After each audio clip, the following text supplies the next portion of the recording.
item, approval of the meeting minutes from last week. Anybody care to make a motion? I make a motion to approve it. I'll second. All in favor? Aye. Thank you. All right, consideration of updated capital improvement plan for the department impact fees for police. Do you have anything you'd like to add, Mr. Jim? So, just as a brief, well, first of all, I apologize about being late. I actually thought I was getting here early, sorry. But I apologize. We had two different motions that we had from our workshop that came out of the committee. There was one motion that we were lacking because we did not have a set level of service. And I indicated at that time I was going to communicate with our chief of police to confirm if she had input with regards to the level of service that we were looking to adopt for a standard for our police department. And we did get confirmation from her, and I had revised, or actually prepared, the calculated police impact fees for that. And I believe that was part of your packet, but I can go over those fairly quickly. First of all, we're doing a study that's based upon a 2040 population for projections with regards to our development impact fees associated with police. As a reminder, we do have a police development impact fee currently, but it is $0.00.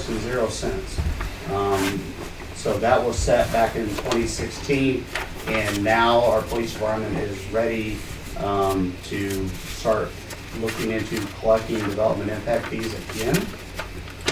So the level of service that we obtained from the police department was, and this is based upon the Department of Justice average through the FBI for communities our size, for police departments, I guess, in the West.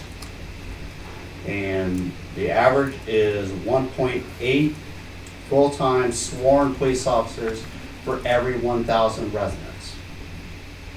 Now, how that equates into the police development impact fee is we're trying to determine a space needs for their facilities. And from that, we've taken the average from communities, again, our size, and it's a national average of 347 square feet per full-time sworn officer. This does not necessarily mean that we're overlooking clerical or administration staff or those type of things, but as far as facility, ultimately the total size, which is totally inclusive of break rooms, evidence rooms, those type of things that come involved in the police department, is 347 square feet per each one of their sworn officers. We've calculated that by the year 2040, we will have a need of 37.1 full-time officers. Yes, that does sound like a lot, but we are talking about 20 years out from now. Currently, our police department is operating in a deficit with the total number of police officers. So we have taken that into consideration with regards to our police development impact fee calculation. And ultimately, we've come up with, it's a 3-tier police development impact fee. One is for new single-family residential building permits. Another is for multifamily, which is more of the apartments, so it's per multifamily unit, new construction, and then new construction, a fee which has a little bit different orientation to it. It's actually going to be based on square feet. It is 2 pennies per every square foot of any non-residential new building construction. So those are the calculations that I've come up with, and I'll leave it up to, I guess, to the committee now to have a discussion. And then after that, I'd be more than happy to try to answer your questions, but ultimately we do need to have a motion come out of the committee. Was there a difference between the multi-dwelling units and the single family as far as impact units? Significantly. And the reason why is we looked at the 5-year historical average. So we looked at how much of our new construction or fees collected associated with building permits is associated with single family versus multifamily versus non-residential. And so we basically made that 5-year average and applied it to each one of those 3 categories. But it's significantly different. What was the 2 differences between the 2? I'm gonna go from memory. Here, I can say it. I have it right here. Okay. For single family, it is $1,142.51 per dwelling unit. And for multifamily, it is $184.93 per dwelling unit. So, Percentage-wise, though, I believe that's what you're asking, Larry, is like 92% of our building permits, 83.4, something like that. yeah. 13.5%, and 3.1. Thank you, Emily. You're welcome. So I mean, if they have a duplex, they're only gonna charge just shy of $400 versus a single family, they're gonna get $1,300. No, duplex are charged for each residence, Yeah, so The they code pay. defines multifamily as 4 Or or more. Or more. Okay. Good That's a good question, though, Larry, yeah. I have a question.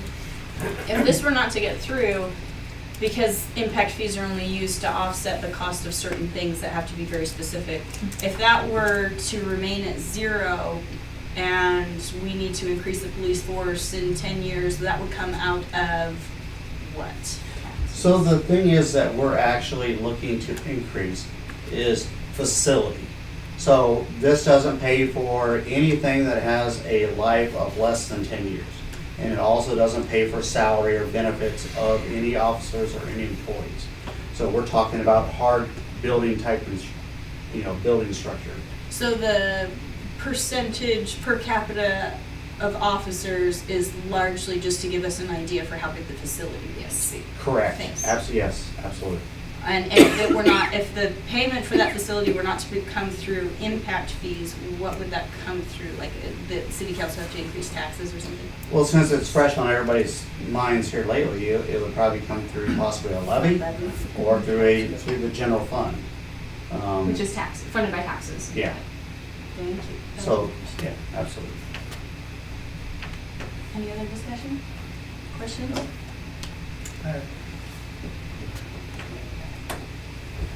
All right, so we're looking for a motion to move it from committee to the Planning and Zoning Commission? Yes, please. I'll entertain a motion.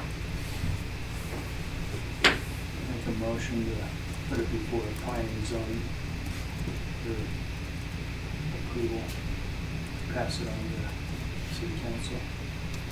So it comes back to us. Mm-hmm. That- At P&Z. So it comes back in about 4 minutes. It's gonna come back to you. I'll second that motion, because we're gonna go through this again. All in favor? Aye.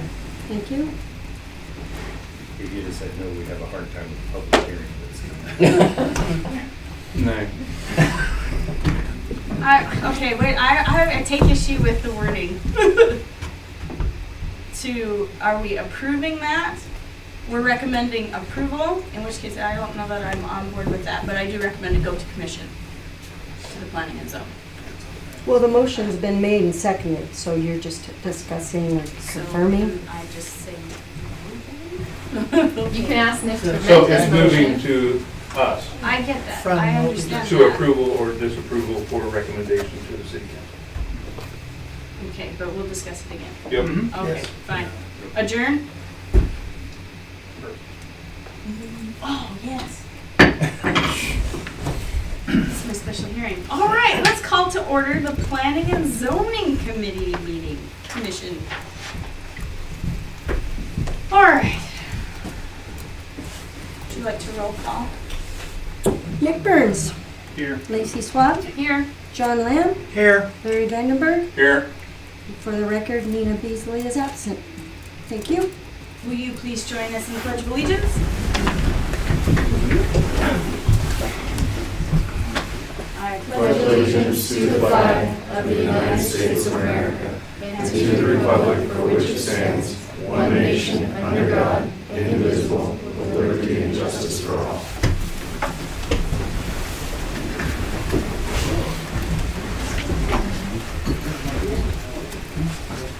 All right, approval of February 15th, 2023 regular meeting minutes. make a motion to approve them. I second. Sorry, who was the second? Nick. Nick, thank you. All in favor? Aye. Aye. Thank you. All right, public hearing time. Oh, wow, we didn't even make it 4 minutes. All right, consideration of the updated capital improvement plan for development impact fees for traffic circulation, parks and rec, police for the city of Rathdrum, an update to the Rathdrum City Code Development Impact Ordinance Section 9-4-14. Okay, I have legalese to read for each of the public hearings, but we'll kind of ditto it. So this first time I'll read the whole thing. Most. All right. I will now open the public hearing for the proposed updated Rathdrum capital improvement plans and calculations for development impact fees for circulation, parks, and police, as well as an update to development impact fee ordinance section 9-4-14. Following the public hearing, the commission will consider all relevant evidence and legal criteria and give its recommendation. Commission members, are there any conflicts of interest, ex parte communications, or bias that any of you need to put on record? No. No. No. No. To the audience, is there any member of the audience who wishes to challenge the participation of any commissioner based on the appearance of fairness grounds? If so, please step forward and include the reasons for your request. Ground rules. This hearing will proceed as follows. Staff will present their report. Members of the public will have an opportunity to testify, starting with those in favor, then neutral, and then opposed. If you'd like to speak, there are sheets in the back that you can sign in so we can do it in an orderly fashion. When your name is called, please approach the microphone and state your name and address for the record. You will have 3 minutes to speak. Comments should be addressed to the commission and be relevant to the information in the record and should not be personally derogatory or repetitive. Public comment will not be accepted out of order from seated members of the public or after the hearing is closed, so please make sure that you speak during your time. Does everyone in the audience have any questions about the rules? That's it. Awesome. Let's turn it over to staff. So, on March 1st, and then a continuation this evening, we had committee-level discussions with regards to development impact fees for the city of Rathdrum. So, the city of Rathdrum, since 2005, has collected development impact fees associated with any new development, new building type work. It also pertains to any additions that's made to non-residential structures. So, in essence, the idea, and it's idealistic in point, is growth pays for growth. That is not entirely true, but these development impact fees are expected and anticipated to substantially offset the cost to the existing tax base, so that we actually collect the money up front so that we can, move forward with any type of projects or any other needs that we may have. Again, growth paying for growth. I mentioned that impact fees are intended to pay for hard infrastructure, anything that has a design, or a life of 10 years or greater. And we're not talking about full-time employees. We're not talking about salary or benefits, those type of things. Those are not included by or are allowed to be collected as part of the development impact fees per state law. So what we have is, when 2005 began, we started with 3 development impact fees. We started with a traffic circulation impact fee, we had a parks impact fee, and then we had a police impact fee.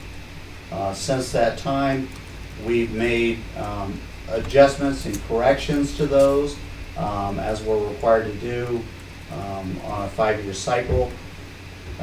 This being a little bit different because we ran into a bit of COVID and some other things that kind of threw a wrench in things with regards to abilities to meet. And then also recently, and this is as of late last year, there is a development impact fee that we collect, that we are simply the conduit for that. So we take that money and 100% hand it back. And that is for fire and emergency services, or EMS, that we give back to the Northern Lakes Fire Protection District. Each one of these impact fees have behind it a capital improvement program. And at that March 1st meeting, we talked about what the capital improvement programs were with regards to the Parks Department, traffic and circulation, and then this evening we quickly went over what that capital improvement program consists of for our police department. Parks is fairly simple. We have a level service that we provide for Rathdrum residents, and that is to provide 5 acres of parkland for every 1,000 residents. So what we've taken is we've taken a growth projection from where we are in 2022, which we had a population of 10,200 is what we approximated after the 2020 census confirmation. And year 2040, we have a projected population of 20,637. So, from a park standpoint, and parks only collects development impact fees from residential developments. So if it's a non-residential, let's say a grocery store comes in and wants to get built, their park impact fees would be 0. So we don't collect anything from anything that's commercial or industrial in nature. We only collect it for people, actually adding residency to the community, because that is a per resident benefit. So at the committee level, we talked about the parks development impact fees. We did,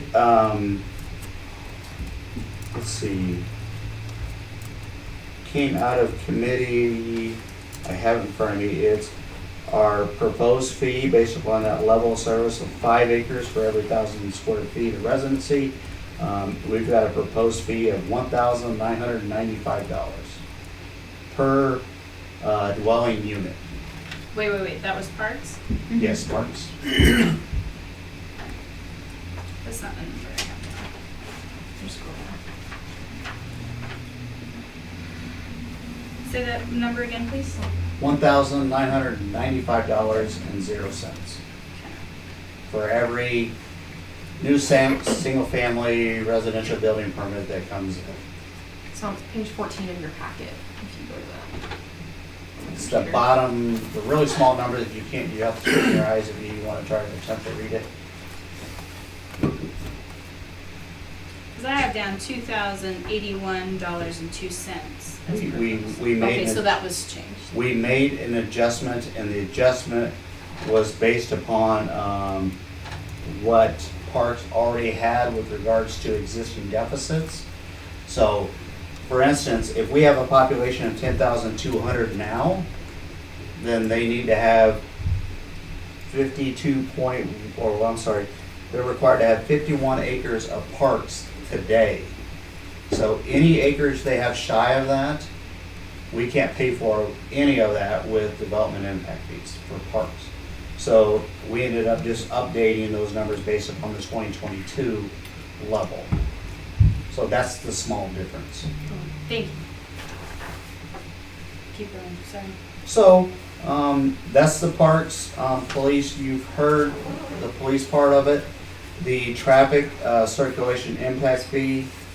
And keep in mind, I'm more than happy to go back and talk about police more, but since we just went over it in committee 2 or 3 seconds ago, I don't want to regurgitate that unless it's beneficial to the Planning and Zoning Commission. So, moving on to traffic circulation impact fees. We do have adjustments from what came out of committee on that, and it's just simply from a matter of adjusting numbers Again, we adjusted numbers based upon that 10,200 population for the year 2022. We also now obtained a balance that we have currently within our existing tracking circulation impact fee, and what the committee asked for coming out of committee for recommendation is we added one project up from the moderate level to the high priority level and made those adjustments in our calculations as well. And that did have significant impact with regards to what our calculated fee was. But that did come out of committee as far as a recommendation. So, for traffic circulation development impact fees, for one single-family residential unit, it's $3,006.29. And I'm not even gonna ask you to strain your eyes that far on that screen, but Larry, you on it? You read it? Which one? The very bottom right where the cursor's at? 240504? For multifamily. That's pretty good. That's for multifamily. So exactly what Larry just said. For multifamily, it's $2,405.04. Whoa, that's the difference of adding one from the tier 2 into that tier 1? Yeah, It went from 1,785 and 17 cents to it did. 3,000? It did. I told you, it's significant. Bypass, Yes. It was significant. And then That's for, outrageous. yeah, and then for the non-residential cost per trip, which is something we individually calculate based upon the type of whatever the building is. If it's a McDonald's, it has a lot more trips in it than what a bank would have per se, even though they may have the same square footprint. McDonald's is gonna have more people going in and out, bank necessarily won't. But we calculated that per trip fee of $72.22.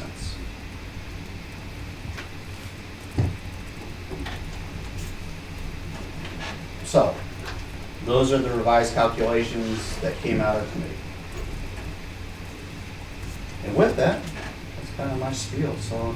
So can we discuss making changes out here, or does that have to go back to committee? You can request changes in your recommendation. I would just advise you guys do not approve the fee amount. You guys approve the fee or you guys recommend approval of the calculation and the capital improvement plan. The amount comes through on the fee schedule resolution, which only council approves. So I know you guys are looking at the amount because that's the calculation spits out the amount, but the actual amount of dollars is not something that you approve or deny or recommend for approval or denial. But we can take that into consideration. Yes, you can take it into consideration, yep, yeah. So if you can use that to go back to the calculation on how we got to that number. So like, for example, the Main Street extension that you guys had initially asked to be in tier 1, when you calculated, came out to a higher fee. If you want to, rethink that request, that's something that can be rethought in the calculation stage. Yeah, this is way too. This was, can I ask a question? Is this calculation modified simply because of bypass off Main Street? It Or the modified for a expansion? couple reasons. One, we updated the population to go from the 2020 population to actually what we are in 2022. I just want to make sure we did apples to apples all the way across for parks, police, and traffic. So we adjusted that, and then we added, the Main Street connection to get basically down to green space. Okay. And don't forget, this is a public hearing, so it needs to be opened up to the public as well for comment. absolutely. And then you guys will still have chances to ask questions and deliberate as well. Thank you. And all of a sudden, the numbers came together and you divide it by a lot less. And that's why that number grew so fast. Can we request to know how much are in these accounts right now? Yes, the existing balance that's in the traffic circulation impact fee now is $1,559,055. And we actually have to subtract that number from our CIP because that is considered a deficit. That's considered a number that we've already collected. Meaning, okay, so So can it's taken out of this this, calculation already. Yeah. so but take it out. can this go to any of these capital improvement plan things? So the collected impact fees that we collect from any new building permit could only be applied to what's identified in the capital improvement program, which is one of those 11 projects. Okay, so this existing amount can go toward these It can, things? yes. Do we have a number for what exists in like the parks? We do. So what exists in parks?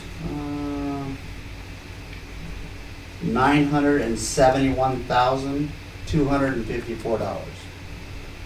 Again, we take their total capital improvement program and we have to subtract that number from it. It's part of our calculation. Police is easy, there's no money. $0, Yeah, 0 police is cents. easy. $0.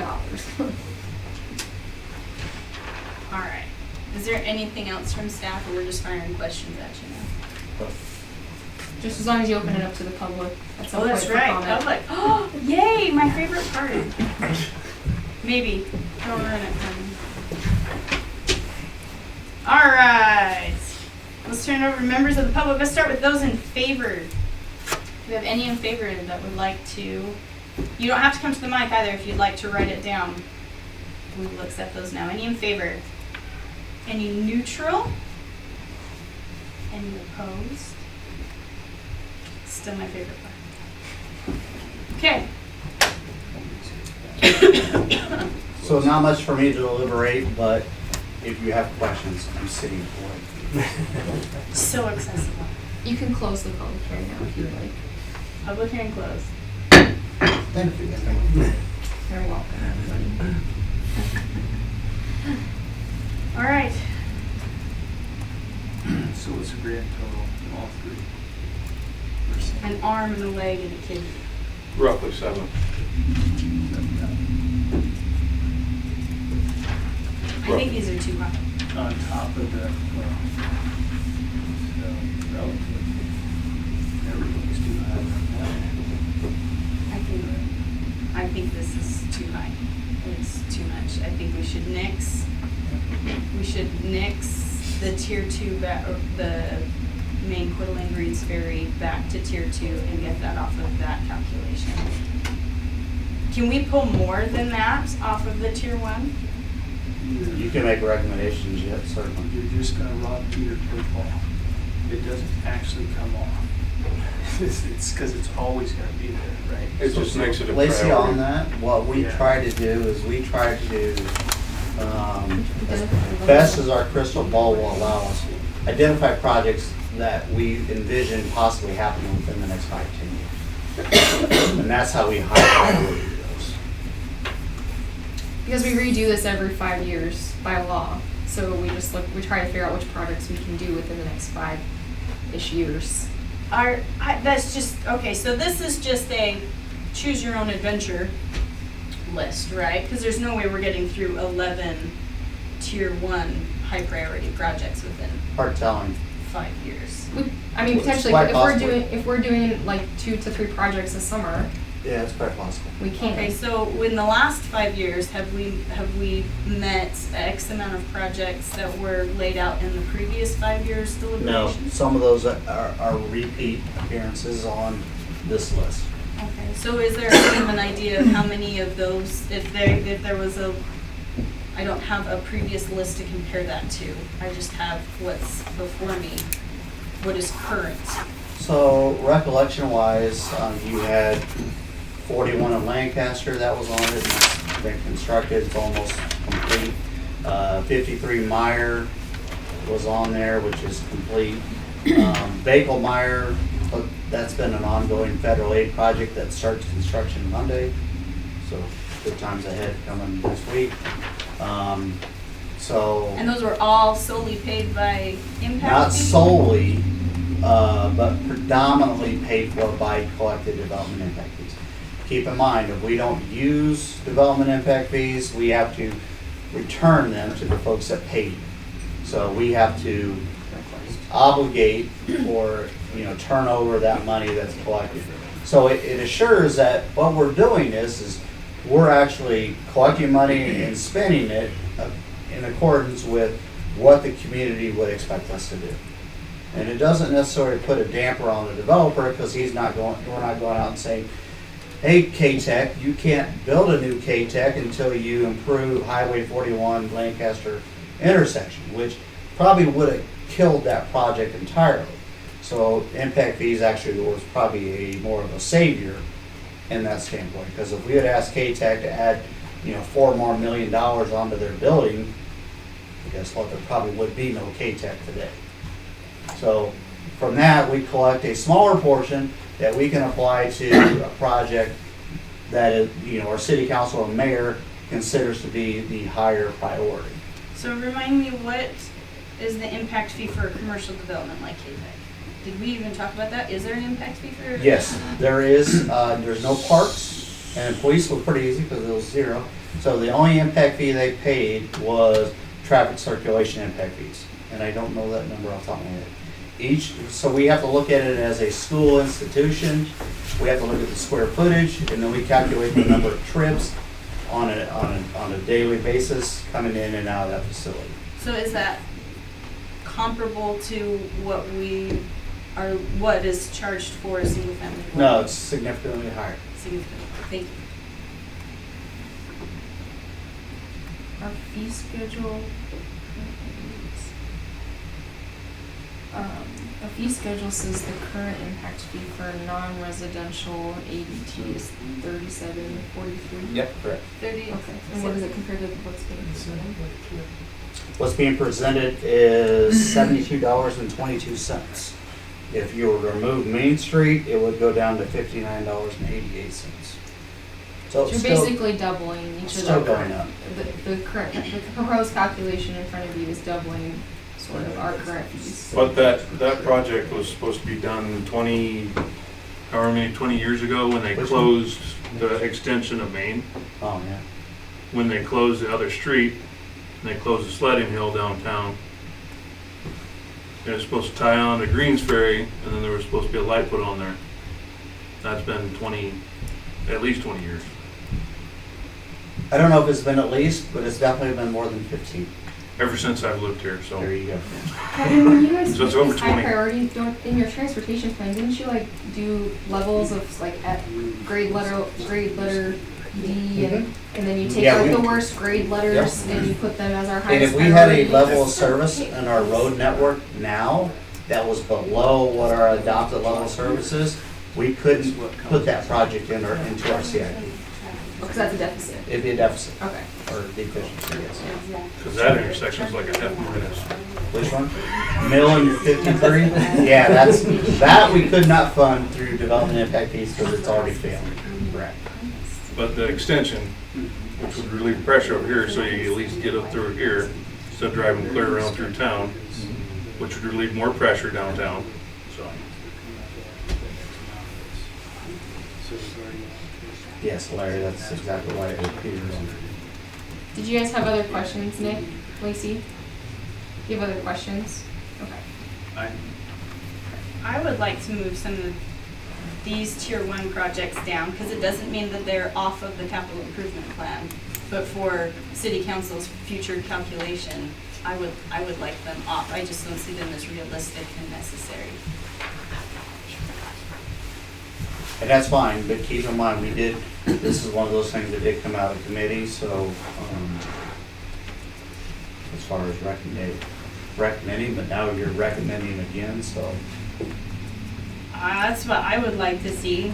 You can, you guys can recommend approval with certain conditions, the condition that certain projects get changed to tiers as part of the calculation. That's something you guys can do. And still go to city council. And still goes to city Yep. council, however you guys recommend that it goes. So if you move some projects, then Kevin will recalculate everything, which I know he's gonna love to do. No, actually, it's not that bad. It's Yeah. all on spreadsheets, so it's really not The that longer bad. they put off the And when he extension, presents the it. more it's going to cost. They're supposed to do it like 20 years. 20 years ago. That's kind of my point, though, is that this remains on here and we're collecting impact fees for something that hasn't been done in the previous times that it's come before for impact fee use. and then we're just adding more we're collecting more and we're not getting some of these things done. They can still come and do that out of a tier 2 or a tier 3. If we identify it, keep in mind on the tier 2 and tier 5, we're setting that CIP value to 0 for all those. So the only thing we can spend money on from collected traffic circulation impact fees would be the high priority or tier 1 projects. Because they're the only ones that actually have a dollar amount set.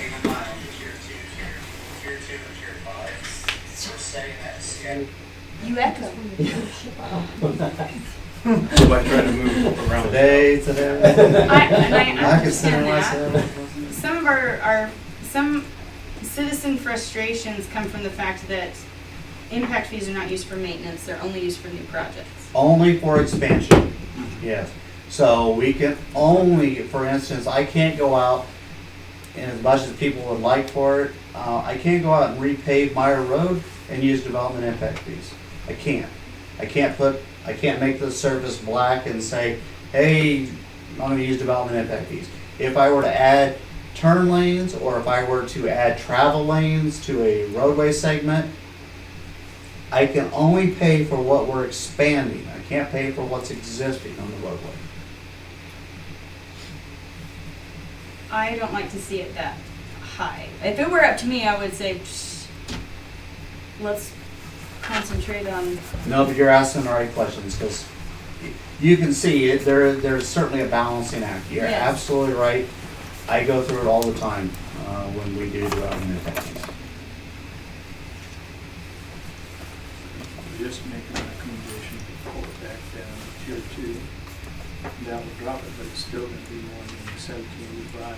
Yeah, I can tell you what that number's going to be. Closer to 24. If you were to eliminate that Main Street extension off of there, it takes the non-residential per trip from $72.22 to $59.88.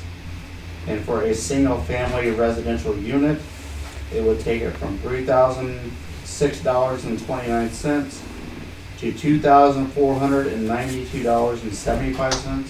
So anticipated you guys would, again, it's a balancing act, and I kind of knew the question before it was going to get asked, so I had those numbers prepared. So what about these two? What if we took other things off? You could. For you could example, recommend that. Radcliffe, the 7 and 8, these have other thoroughfares. Number 7, I would highly discourage you from removing that.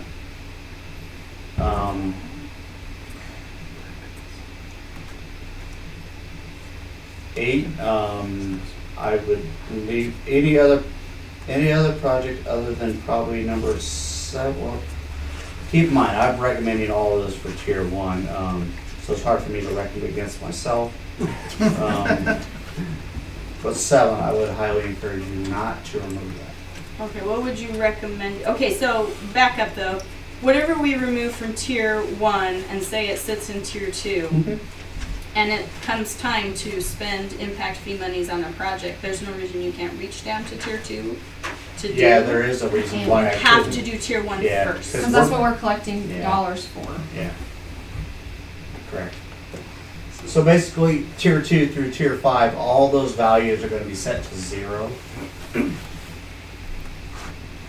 I don't think this is realistic to get through in 5 years. Like was 22 million, It's actually 27,150. 27,150. Lacey, that's why we revise it every 5 years and update it. Stuff may move down, then other priorities may come up. That's why we don't necessarily just leave something at tier 1 forever and ever. I understand that. The point I'm trying to make is that is a huge burden to be, I feel like that's too much to be collected. And I also understand that I don't set the fees. I am only making a recommendation for what appears on the tier, but I would like to shorten that sum with the hope that in 5 years they can put other ones on, but to lessen that burden that's being collected, because altogether, I mean, that's a lot. So I guess I would probably come to Kevin, what, out of these projects, I realize that you recommended 1 through 11. What would be ones that you would recommend, maybe 2 of them or something that could be moved down to tier 2 out of those projects that are not in the immediate future of getting done? Is that what you're asking, Lucy? Yes, Maybe thank you. for that kind of, So keep in mind, on the numberings for the projects, those are not a ranking, it's just an identification. As I told the committee, we should have probably called them A, B, C, D, E, so we don't get caught up and if there's number 1 or number 11 or 11's better than number 1, and yeah, they're not competing against one another. Obviously, the Main Street extension, for the reasons why I explained to the committee, would be one that would certainly, and plus it has a big price tag to it, would be one that you might want to consider removing or moving down. And then if you want to move number 8, or I'm sorry, number 9 down.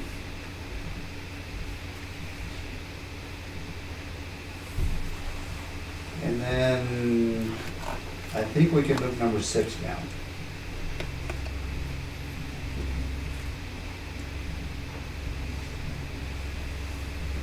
So if you're asking for my least favorites of my favorites.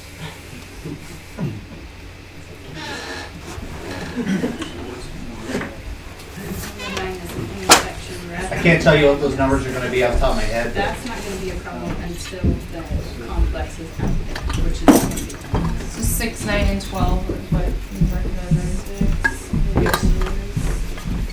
Basal, 41 minor. Okay, so,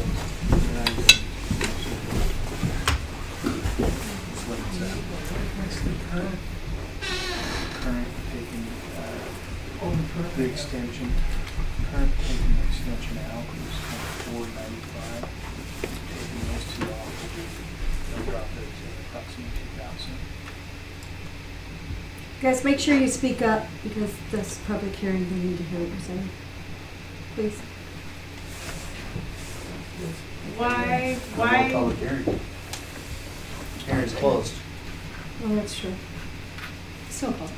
what is the significance for, oh, because there isn't a roadway right there right now. Of number 7. 8. Oh, 7 and 8. 7 and 8, there's, yeah, neither one have a roadway. But there are major roadways on, what is that? There's the 41 and then there's Meyer. Meyer's very close to Redcliffe.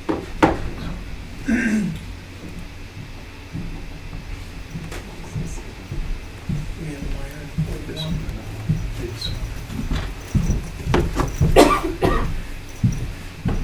It's extending Meyer between Bayville and 53. That does rise in the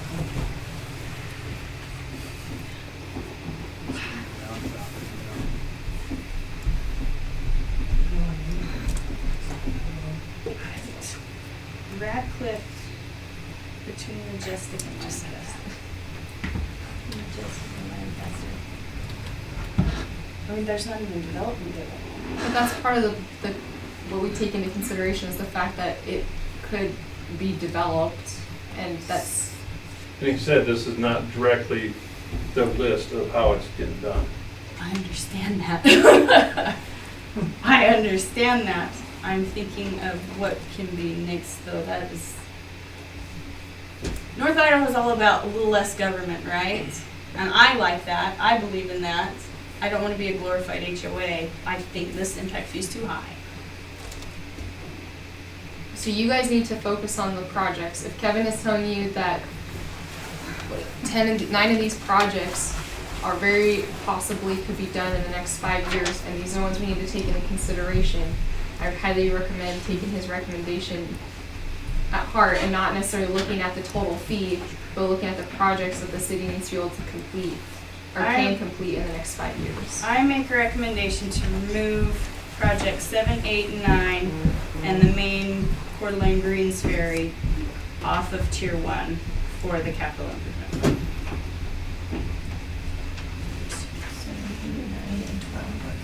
8, 9, and Green. 12. Okay.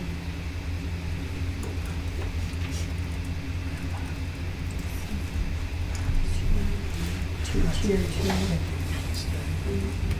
2. Is that your motion, or you still That's my just- motion. That's your motion. Do I have a second?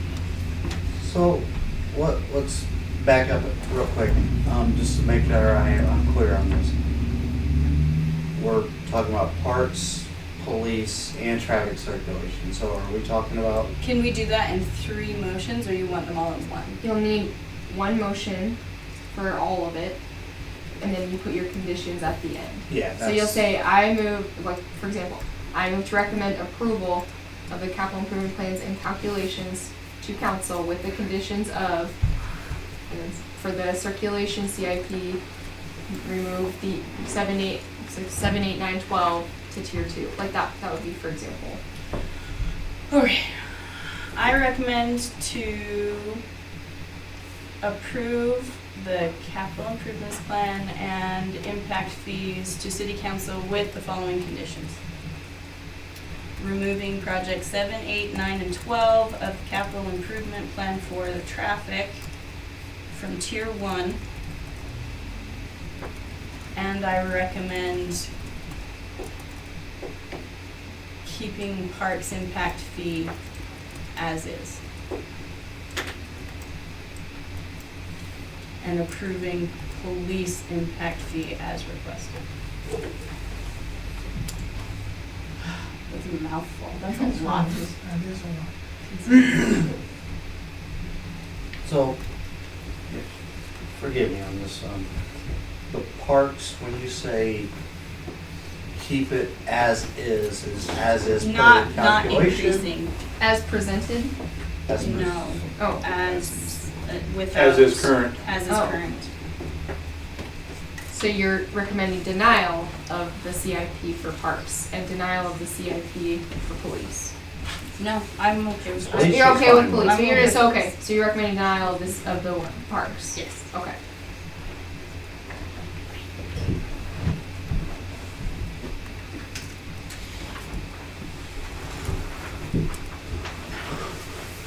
Looks like my motion died.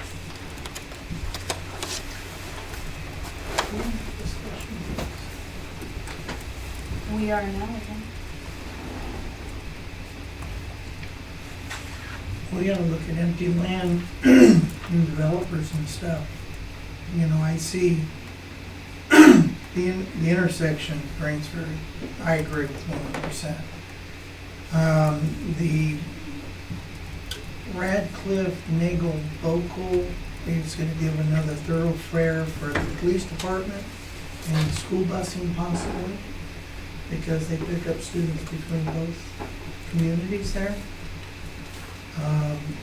I'm not familiar with Radcliffe and Majestic, so I can't speak to that. It's just west of, When you come out of, that's, it's right in front of K-Tech, basically. Oh, okay.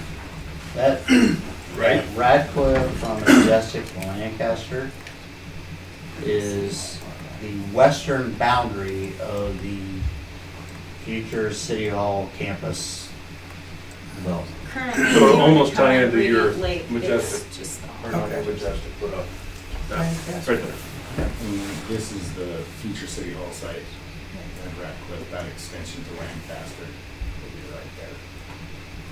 So that'll push it all the way through from Bakel all the way down, giving a clean, Not to Bakel, Roadway? it'll get from Nagel to Lancaster.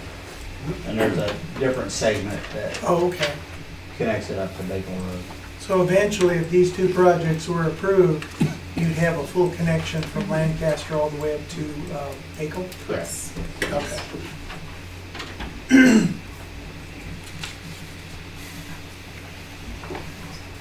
When are they talking about starting City Hall? We've got the We- architect working. We've Hired just architects. started the public outreach on that It's two to bills because I've seen. seek input from the public as far as what they might want to see on that property. Are we realistically in the next 5 years? It's very possible we Very could at least possible. start the infrastructure as in the road and the Yeah. water and sewer and that kind of stuff within the next 5 years, yes. Very possible. As soon as the architects get done with a design concept within the next year after the public outreach, we can use that to start applying for grants and using our impact fees for this infrastructure. I can see that road, but the one north to Bochum, So that's all private property, so it'd have to be based on, development and purchase. yes. Which, you know, it's gonna be one of the only vacant big industrial pieces in the city, so it's highly possible it could be purchased within They're the close next to 5 power years. that they can't use. Yeah, and the property owner is in the process of donating that right away to us. Yes. It'll go along with Isn't that where they were gonna build the Boeing section or something? You know, that's way back? before my time. Don't know. We talked about. I think you might be on something there, I think we were just looking at something not that long ago. That's so far out. I don't know that first. Larry, that's right adjacent to the green grass property that was the rezone last.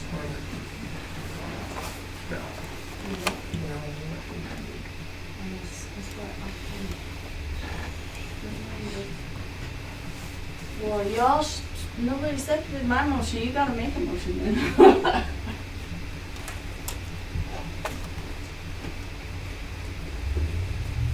Discussion. Second. So you think it's too high? And then you're taking off all of those projects that you just did, you dropped it down below the 17. It's actually less than 1/10% of a new house, which These fees. everybody complains about traffic and services. But none of these fees would go to solving those problems. Actually, Traffic. they will. All The of them. traffic will definitely. Expanding a few, but most of this is new roadway on places that.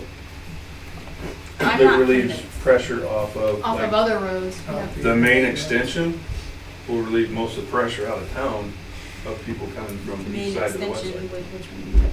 Main extension to Greens Ferry, Oh, main extension to Greens Ferry. because then people wouldn't have to drive through town. What is the likelihood on of that 53. actually happening though? Because we would Well, have zero to. if we don't have money to do it. Exactly. Smart aleck. So we talked about even moving this up was, what is the likelihood of that actually getting passed because it was such a sticky issue? I will remind you that I had it on tier 2. I I know. Mine That's just my response to, And you remember what I explained to the committee about that particular project? The reason why it was where it was at. I feel like we're stuck in a really tough position, and this is why. Is we're like the human shields for for the city when it's like, well, you know, it passed through planning and zoning, but then I feel like the city's kind of having this both ways. Oh, you know, we're totally retroactive till it's a problem, and then we're in impact fees going, well, we need higher impact fees. But then, you know, we look back at our 5 years of impact fees and they didn't go to the projects that we were expecting them to go to. So why are we increasing impact fees? I would love to see this significantly lower. The reason why we're increasing is because we continue to grow this community. If we were a dormant, like if Rathdrum was 2,000 people in 1985 and they're 2,500 in 2023, we wouldn't have development impact fees. The fact is that people are moving or relocating to the Rathdrum area. Therefore, the concept is to try to get growth to pay for growth. That's the idealistic approach to it. And that's the reason why we're in a fortunate position where we can actually have development impact fees out there with the expectation that everybody's trying to do their part to not necessarily, create or contribute to cause a problem. Because if we were, again, if we weren't a growing community, we could not have development impact fees. We just probably couldn't have it. Because one, we couldn't spend the money, and two, people would look at it and say, why would I want to build there and pay more when no one else is moving there? So it's a little bit of a catch. But I do appreciate, and same as I mentioned in committee back on March 1st, it is a balancing act, no doubt about it, and you are absolutely 100% on the right thinking level as what I am, and saying, hey, how do we get to the number to where it makes a little bit more sense and reasonable? It's more reasonable. Something that seems to be a little bit more practical. So I'm not discouraging what you're doing at all, 100%. I think it's the whole reason why we should be doing it. It's just a matter of how can we help, type of thing. And the other part is too, if you were to make a motion, you can certainly advise the city council to take into consideration the fact that, we would like to see some projects removed. You don't necessarily have to identify them, such I that like we that idea. lower, consider lowering. Doesn't mean they have to take your recommendation entirely, but at least you're on record to say, hey, we do encourage you to take a look at some of this because we believe it's too high. I make a motion to deny the proposal for the capital improvement plan and impact fees to police, parks, traffic. Did I miss any? For reconsideration to bring some of those projects and the impact fees low.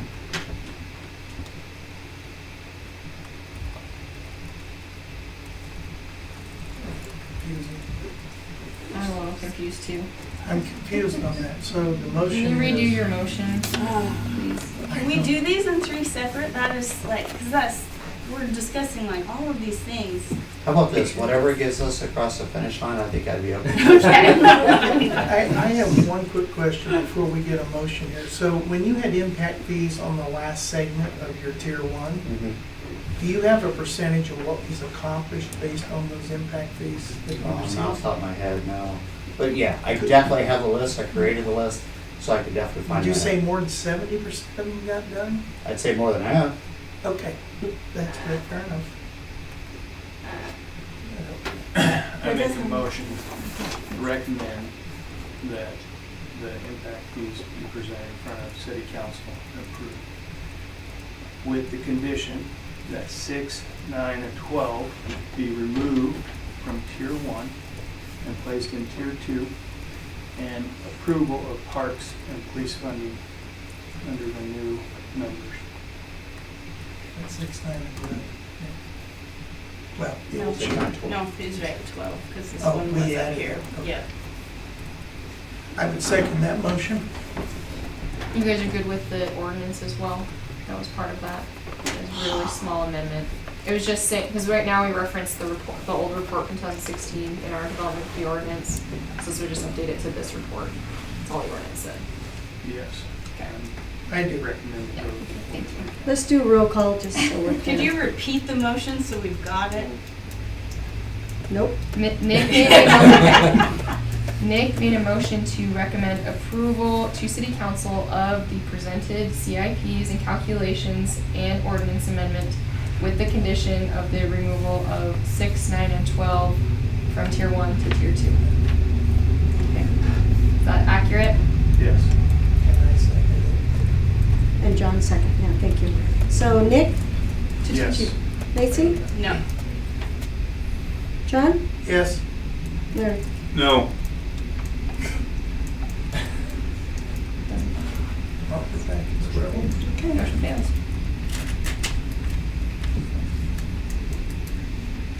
Deliberation continues. Larry?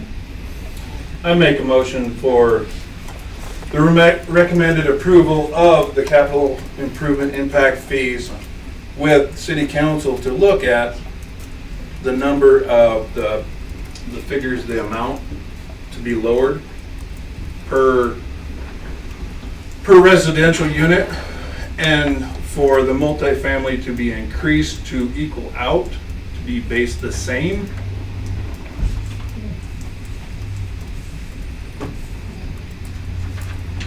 Did I cover everything? Police and parks. And police and parks to be recommended approval. The ordinance, Wait, an ordinance. good? Okay. What do you mean to For be them to the look same? at the number, the total number of what the impact fee is. We can't recommend what the difference in price is, but they can. It's like $185 per. Oh, level out with the single family. Yes, recommend everything, but Oh, them okay. to look at the actual numbers and the price of each and every impact fee. Does that make sense? Yes. You guys are gonna love the next couple of these. I will second that. Do we need it repeated or did we get it? We just did. Okay. No. Let's try roll call again. Nick? Yes. Lacey? Yes. John? Yes. Larry? Yes. Thank you. Okay. You're welcome.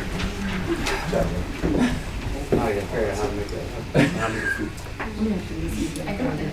Oh, that's the old one. I'm going, we just did that. All right. Wrong agenda. Okay. Hey, yeah, I like this. Consideration of commercial food court conditional use permit. Is this a hearing? It doesn't Yes, say it hearing. is. This is a hearing. All right. Are there any conflicts of interest, ex parte communications, or bias? Oh wait, we're gonna open. Open. Are there any bias? No. No. No. All right. Anybody want to contest that? Any of the commissioners? No. Okay. Moving on. Does everybody remember the ground rules? You have 3 minutes. If you're going to present, please sign in. And you can hand those papers to me or to Mary. Everybody understands those? All right. Staff report. Staff introduction. anyway. Staff intro. The first public hearing we have tonight is the consideration of an application for a conditional use permit for the development and construction of a commercial foods court to be located on Commercial Park Avenue between Super One and Meyer Road. Our applicant's agent will be presenting. Thank you. I just have preliminary site plans. I will keep this short. Pass it on down if you will. So my name is Tom Beloy. I'm with Commercial Real Estate Consultants and Keller Williams Realty. And I'm representing the owners of the property, the Nixons, to help facilitate the development. Actually, I need your address, please. 16634 West Hollister Hills Drive. Thanks. Is that Post Falls? Hauser. Hauser. Thanks. Thank you. Yep, same zip as Post Falls. So just go over the basics of that site plan. We plan to have 7 food truck spaces, ranging in size. There's 6 that are 20, 1 that's 30. These may vary to accommodate larger or smaller ones, but we should have the 7 basically hookups for those. 2 vendors will each share 1 pedestal, providing power, water, and sewer. Tenants will be asked to sign at least a 1-year lease with the desire to have a longer term, hopefully 3 to 5. And the goal of that is just removing the need to rearrange, bring out trailers less often. We'll also have a green space with tables and seating for approximately 25 people. Our hope is to have a covered or indoor pavilion. However, at this time, the owner's monetary restraints kind of dictate what she can and can't do. So, for the time being, there'll be picnic tables, plan to have large umbrellas, outdoor heaters to allow for a comfortable atmosphere during the colder months. In the green space, maybe a little different than that site plan, but plan to plant 2 shade trees, keep it a little cooler in the warmer months. And we have a couple ponderosa pines that I picked out that are healthy, and we'd like to keep those as well. Our 1 restroom, actually, I'm sorry, 2 restrooms, a men and a women's there on the southern end of the green space. In accordance with the city's code and comprehensive plan, we aim to make this court a desirable destination for locals and travelers. This specific location, in my mind, is ideal for this product within Rathdrum city limits. There's a few other locations that I found that have the same, the appropriate zoning, access, and space, but I believe those locations are better suited to the more traditional retail use. The subject property appears to meet the objectives of the comprehensive plan. Excuse me. Providing employment to individuals and small business owners. The site is an infill property that will add to the variety of mixed uses along Commercial Avenue while utilizing the parcel to one of its highest and best uses. I'm optimistic that the city will see this use on this parcel as aligning with the future vision of the city. The lot size appears to be ideal also for the food truck court. 7 trailers will likely fill the need for Rathdrum with its current and near future population. Our vision of the project shows a place where diners can come and enjoy the choice of several different food options, having the ability to sit and enjoy the meal or take the food to go. We expect it to be really successful just based on a couple factors, mainly the location.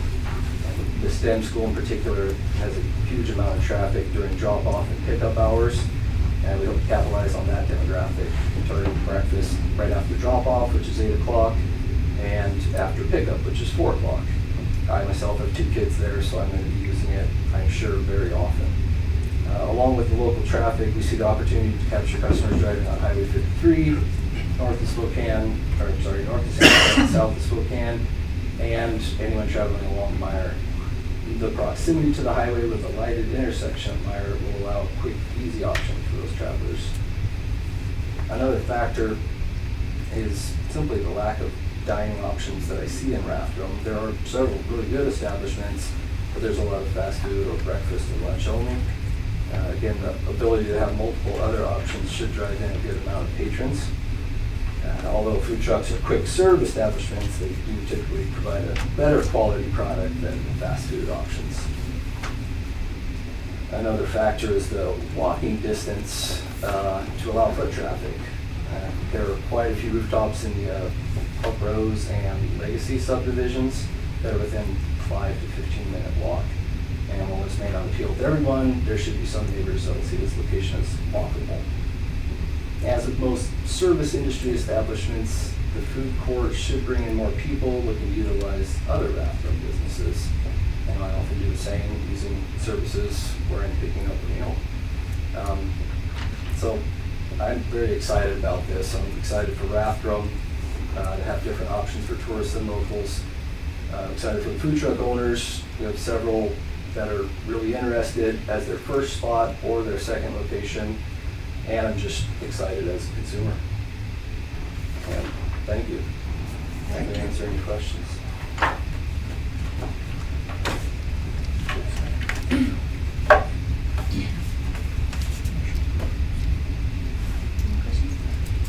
These restrooms, are they permanent or are they going to be Johnny Cans? They're permanent. Can't do Johnny Cans. Okay. Per the code. But it'd be nice to have 2, I think.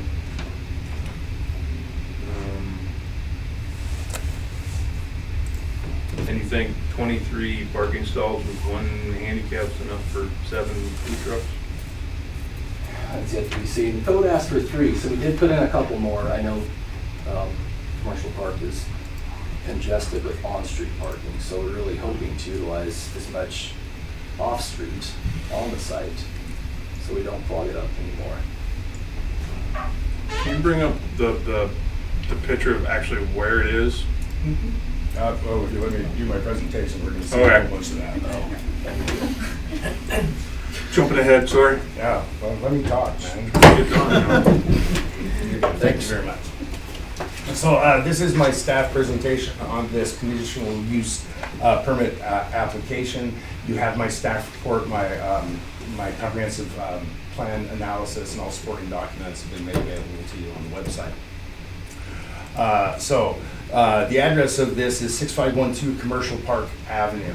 It's the green square right here, about dead center on the south side of Commercial Park, between Westwood and Meyer. It's identified in line drawing and with the overhead imagery for you there, Larry. So we got it.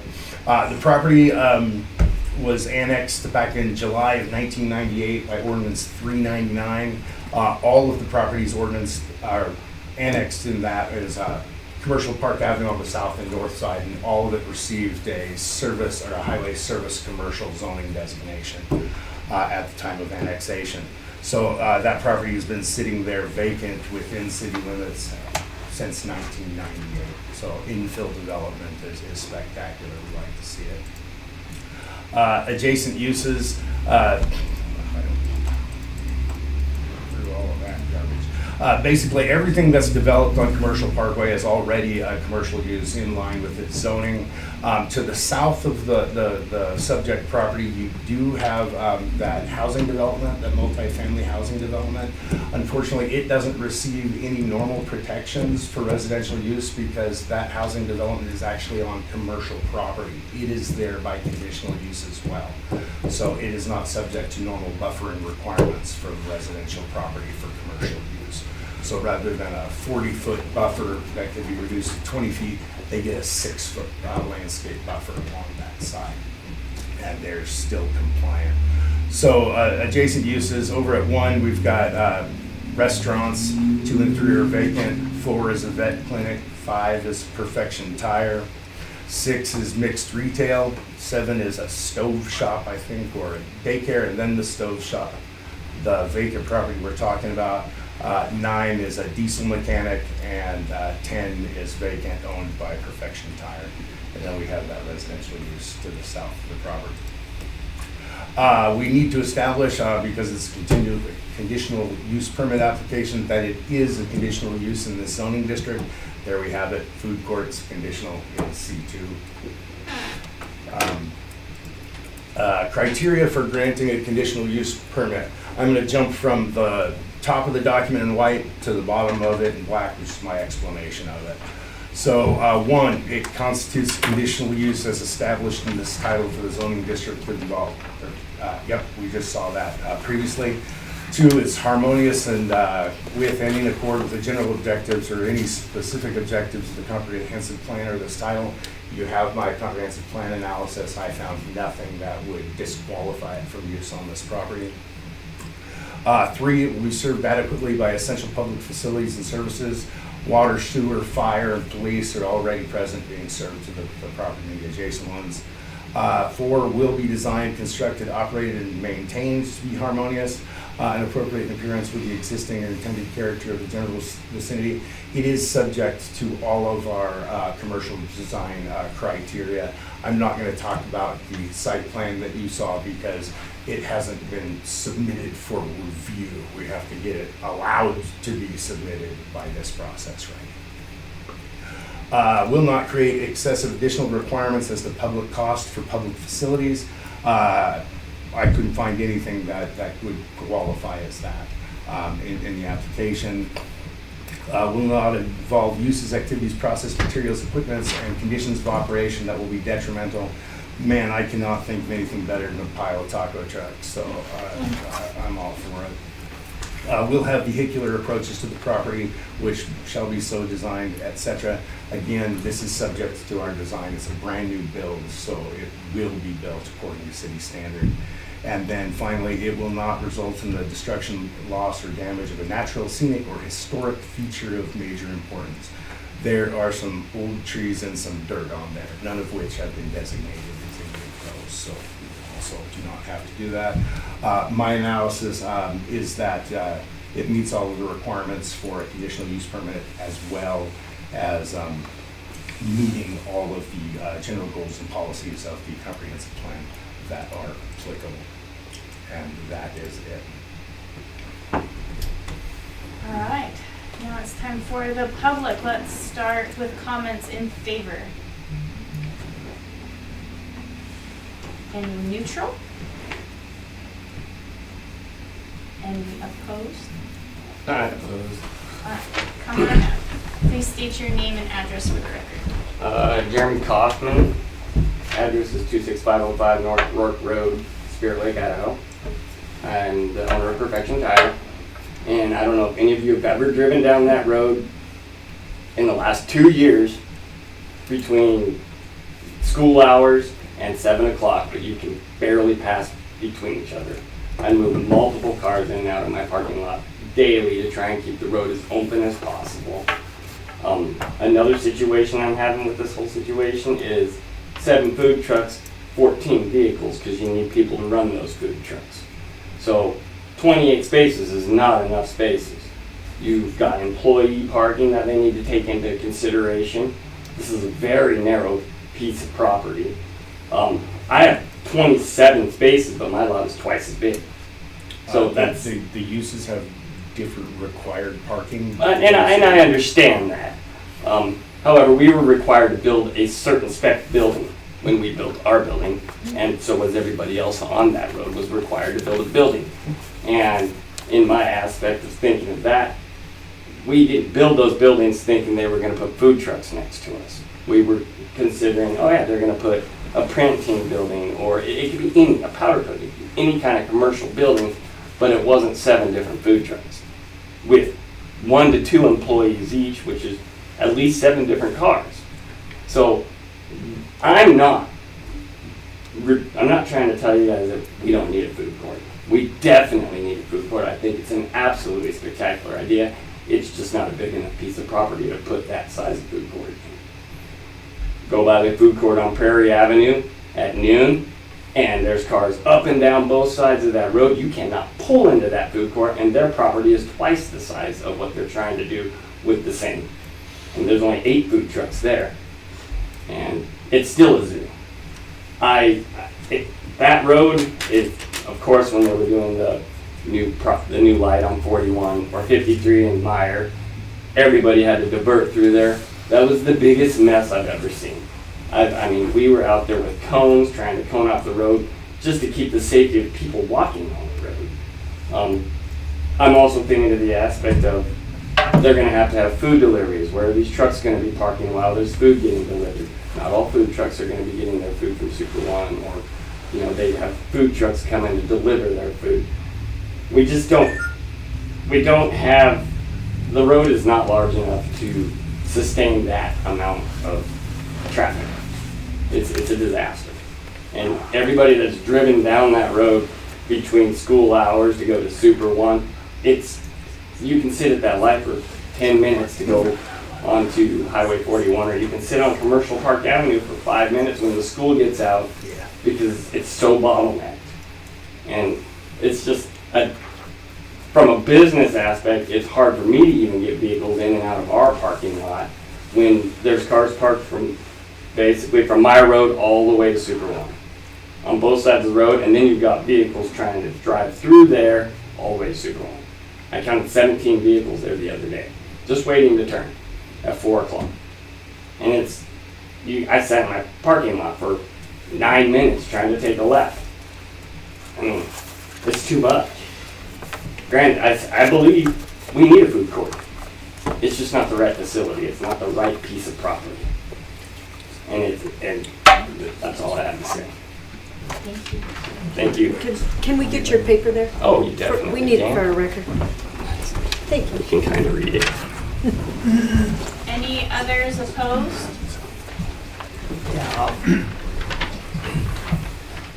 My name is Randy Deemert. I have the fireplace center next to the property they're talking about. What's your address? 6538 Commercial Park Avenue. They're just, I guess it'd be east of me. And when I built the building, like I say, I don't want to be redundant and go over everything Jeremy said. I agree with everything he said. But we all had certain requirements on the building. I spent a lot of money on that building. And not that I'm against a food court next to me, but my understanding was that would be the way all of the properties would be. they would all kind of conform to that type of a building idea and not have a truck or 7 trucks parked next to my property. That's really all I have to say, above and beyond what he's already said. Thank you very much. Any other opposed?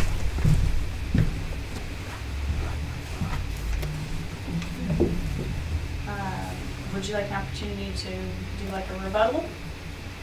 Oh, I'd like to say that I understand that is an extremely busy road, like I did mention. With food deliveries, it would be after hours, so I assume they could get into the facility, deliver, and come out, not have to park on the road. If they do, it would be, again, it'd be before 8 or after 8. I don't, there are no CCNRs or building restrictions that I know of. And then just, I think the Prairie Pavilion has 12 units, I believe. I have a question. So, understanding that this is not the approved plan, but just to use this as an example, would these spaces, like, would they permanently occupy that for the extent of their lease, or do they leave every night, the occupants of the stalls? Oh, no, they would be there permanently for the duration of the That's why I was lease. hoping to do longer term leases, simply so we don't have to move them in and out and cause more traffic. What's the lease term that they're looking at? That's what I was saying, Is that do a part of- minimum of 1, it would really be negotiable, but we would like to do longer term. So 3 to 5 would be great. I've talked to quite a few owners of the food trucks, and they do typically only do 1 to 2 years. Although we couldn't require or enforce those private contracts. It would benefit the owner to have a longer term lease, if typically does an owner. And a commercial those, lease. that lease, the truck would be there for the full duration of the lease. Yep. Yeah, these are not mobile food concessions, I think is what the other one's called. So we would hang the permit, and we would not have to get that, and they would be connected again to the. Actually, there's a little bit of disconnect. This is a mobile food court for mobile vendors. Okay. If they're gonna be there for years at a time, that's not what the intent of our code for a food court was. I mean, we really thought taco trucks that would come and leave and not be there permanently. Okay. Just saying that was the intent of this code, with mobile vendors that come and operate under, 24 hours a weekend under the auspices of the permit for the thing, not that they would be there indefinitely for 10 years on an extended lease. Right, which I don't think they will, but we would like to They do certainly a year could. or 2. I mean, Right, okay. but they could renew Because I it thought there was a forever. different definition of those, which I guess we're holding the permit again, so they don't have to be required for one, right? Isn't that? Right, but it's not an intent to Okay. have permanent or semi-permanent food vendors operating under somebody else's business license. Okay. And on a Right. second note, if there was a concern about trucks, you could condition that we put a loading bay in there as part of the site plan to accommodate any worry about trucks blocking off. You can make recommendations for conditions on it. It is a conditional use permit, so that is perfectly feasible. So, now that there's some confusion here, so the duration of the lease is, 3 years, 1 to 3 years, or 1 to 5 years. Will the vendor be leaving every night? Well, we didn't really envision like maybe every night, but we didn't envision them being like a coffee shop that's planted there for Right, long because wouldn't that make periods more of sense to time. have like a permanent structure installed or It'd be- something? Right, there would be trailers. That's Mobile. exactly the idea. Permanent commercial sites within the city require building permits. So, I mean, this, They're mobile. They're on a trailer. Yeah. Okay, so now what is it? So again, we would like to have a longer term lease. If they would like to go and use their trailer elsewhere, that'd be fine. They would be renting the space essentially. whether or not to A longer term. So, I mean, I don't think that's what we envisioned, but I don't think that the language of our code put that. we adopted the language that goes almost identical from, including parking requirements from Hayden or has the prairie side. Are there any other questions? Okay, I'm gonna close the public hearing then, and we'll move to deliberation. All right. I thought we set codes for this very thing 2 years ago. We just created, it was adopted in September 28th, ordinance 611. We started talking about it. Yes, we started our workshopping way Yeah. prior to that. And I thought we had other requirements for this situation because we knew it would be coming up in the future. And that there had to be a facility for people to sit down, an actual enclosed building. We did not put that requirement in. It does have to meet the requirements of being connected to water and sewer, a minimum of 3 parking spots per truck or food vendor that was available. They are subject to all of our commercial requirements except for buffering against residential because it's all commercial. So they have their internal landscaping, the required trees, parking lot lighting, parking lot buffering, parking lot landscaping. That's why I said we shouldn't focus too much on that site plan yet because it has not been reviewed for compliance. It's a pretty good concept, but I don't know that they can actually fit everything on there yet. We haven't seen formal plans. So what would be our, I guess, what is our purpose here then? Well, it's a conditional use in the in any zone, but C2 is what we're calling it. C1 and C2 is where it's allowed as a conditional use. So they have to get permission from council via your recommendation before they can even begin design work because it's not allowed without the conditional use permit. So we are to determine if we are willing to recommend approval of the conditional use. Like I said, you can't have conditions. If we're concerned about trucks parking on the road, you can condition it that it have a truck bay. A normal commercial site that has a building would be required to have a loading bay. There's no structure here other than the bathrooms, but that doesn't mean that you can't determine that that's something that's needed on the property to help alleviate any concerns about congestion on a commercial park. What would be the burden for enforcement if this does encroach on other property owners? For example, these staying like fixed structures when they should be mobile. Like, what is that burden? That would be our burden to do enforcement.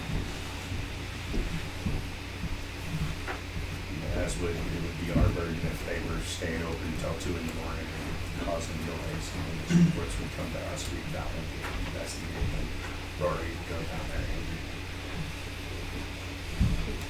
and See, you're angry.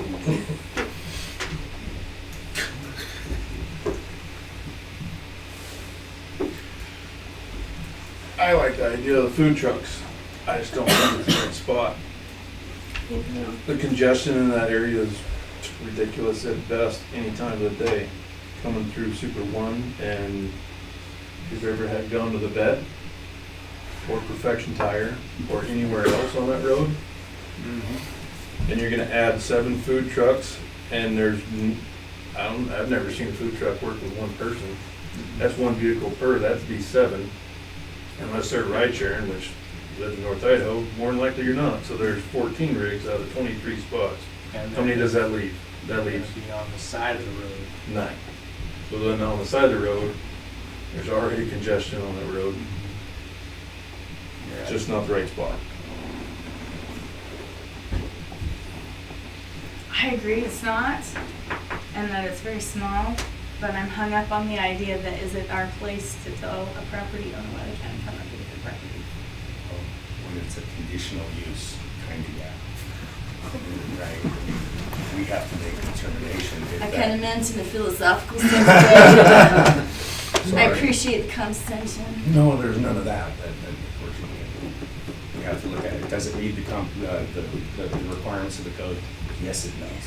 Does it meet the goals and policies of the comprehensive plan? Yes, it does. Coming up with a reason to recommend denial based on the conditions of approval, I'm not sure we have grounds for that. Obviously, there's concerns about it, but you guys can figure out if there's a way that you can alleviate those concerns. Or you Please, can, please comment, Mr. Lynn. We just finished with Kevin on all these roadways to improve traffic and stuff. And most of us have been on this road between Perfection Tire and Super One. It is a nightmare even without snow to get in and out. And when I look at this thing, in my opinion, I agree with Larry, the lot's too small. 7 vehicles will be on trailers like in a carnival or a food truck, or however you want to call it. I like the concept of that being in town. I just think that is going to create a quagmire. Just my opinion. The traffic is already off the Richter scale right now. But what gets me is I'm thinking about all these things we just recommended for all this traffic and push through and stuff like that. There's no out on this. It's one road. And they're going to end up on the streets, and you pull in a truck. I don't know, how long is a truck that brings food stuff in? 26 feet? Whatever. So you got to have turnarounds in there inside. You got to deliver it. Yeah, that was my only thing. Hold on. If there's a requirement for a delivery or internal stuff, that's something that they have to meet code requirements for, right? If you want them to put a turn or a loading bay in there for a 26-foot truck, they have to figure out how to do that with their. This is the entire lot They size, may right? have to remove something else. That's what I'm saying. Don't Okay. fix two, like there's Okay. one of the sites is on the southern boundary. Well, maybe they can't have 7 sites because they need a loading bay, so they gotta take that out and figure out how they're gonna accommodate the things that you recommend. So it doesn't necessarily mean that there's going to be 1, 2, 3, 4, 5, Right, 6. that's That's the just proposal. a proposal. Final question I have, is the health code standard different for a food court vendor than it is a permanent restaurant? Nope, all of them will be subject to health code and health code. But it's the same standard? It's the same standard. Okay, I'm done. Thank you. Are they taxed the same? I don't collect taxes, I assume business is business. You don't pay property taxes on their personal property that's sitting there. The property owner would pay taxes according to the valuation of their improvements. For like the business, they're not the same fees. Right.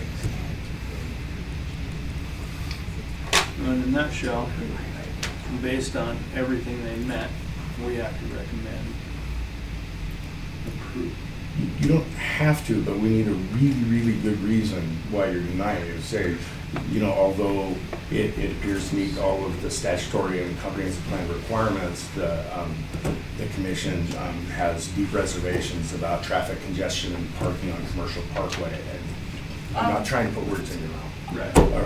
Or steer you in a different way, but you guys can do that. On what grounds? Back in this discussion, okay, so do we have requirements in code for how many food trucks could be on X amount of property? No, there's a requirement for a certain number of parking stalls But required not per truck, Okay. right? And their 24 exceeds the 3 per truck that they. So can a loading bay, because these aren't fixed, can a loading bay be required, or that would be part of the conditional use? You can require it as part of the conditional use. But it's not It within our would be, code. well, no, because there's no commercial building, but you could Okay, that was my advice. add it as a condition. Because of that. Right, I'm not sure that solves all of the concerns, but I think it would help to address that. Take it.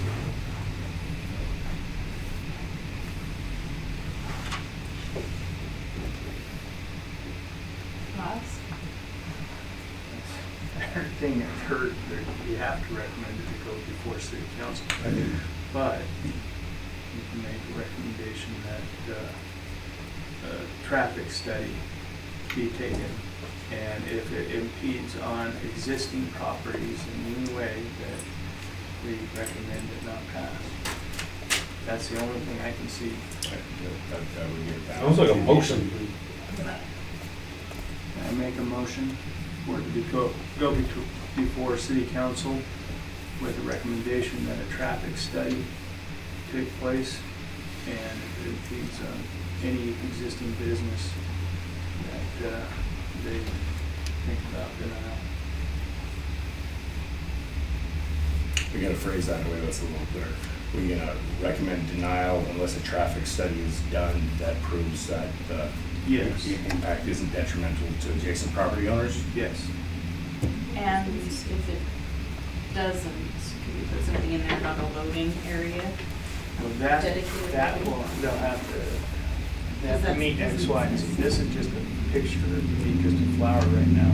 Right. But it honestly can go down to 5 trucks, so it.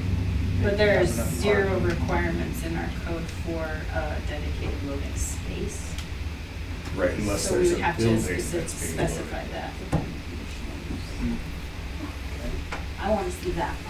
on there. And if the traffic study verifies that no detrimental traffic impact on adjacent properties, that it be approved with condition that truck loading be incorporated.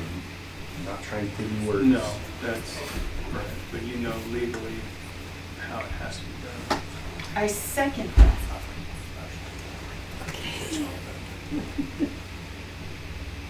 Okay, let's do a roll call vote. Nick, Yes? Lacey, Yes. John, No, Larry. Poor Larry, you're always the best. No. Okay. Mary wrote that whole motion for nothing. You'll have carpal tunnel before the next one.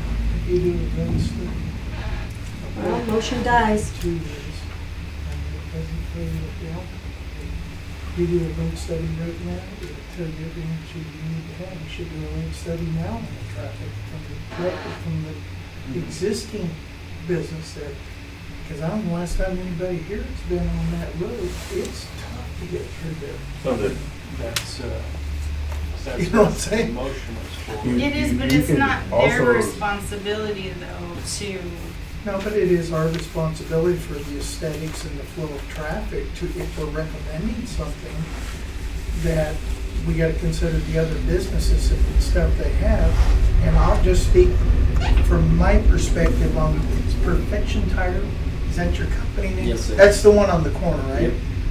I can't get by there. They're moving cars so fast and they're on the street, and this does not even take into account the weather elements. Because he's got employees and they have them, and I noticed the diesel place that's right there has traffic. They park on that street. I drive a large truck, and you have to go so slow just to get through there, and we're gonna add 7 food trucks in that area. I got a challenge with that. I think if you're looking for grounds to deny, criteria number 5, there on the screen, maybe what you're looking for. Excessive additional requirements says the public cost for public facilities and service and will not be detrimental to the economic welfare of the community. You could, in theory, tie congestion there, people not being able to get to existing but the businesses. congestion isn't this property owner or prospective developer's fault. Perfection Tire, which we're so grateful that you exist. But there's also that vacant lot that they own adjacent right across. That's not Perfection Tire. It's mine, but it's not Oh, you're Perfection Tire. okay, that's helpful to know. Yeah. Yeah. There is. It's in our It's personal it's my lot, but it is not owned Personal by lot, Perfection okay, Tire. but it's not the business's No. lot. I'm inclined to say that the issues that are proposed for this are not them, they're existing problems, and you should be able to do what you want to do on your property. But we don't want to add to an existing problem. That's why I recommended that the traffic study be done, because as soon as they do the traffic study,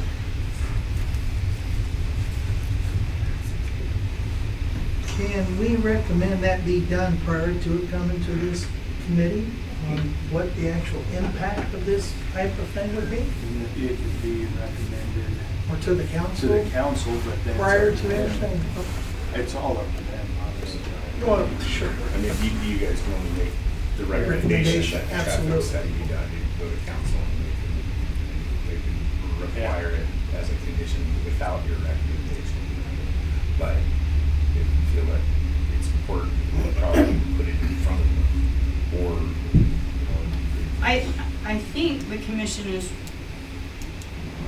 to differing degrees, looking for reasons to recommend denial of this CUP, in which case, what grounds could that be done on? You said number Number five. yeah, I think number 5, because I think it could, you could make the argument that it would be detrimental to the economic welfare of at least adjacent businesses. If they say the congestion there makes it so customers can't come to us anymore. You know, they can't get down here. I think that argument could be made. Would item 7 apply to that, James? No, because the approach is coming from Commercial Park onto the Okay, property. okay. And that will be designed as I just read required through it. at the time they go to site plan review. Don't misunderstand me, I totally agree with you that it's congested.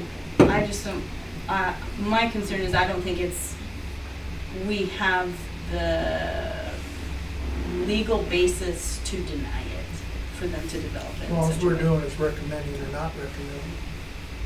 That's up to the council. Am I correct in that? It is, but like I said, you're looking also at the criteria for granting a conditional use permit, Correct. and congestion is not one of them.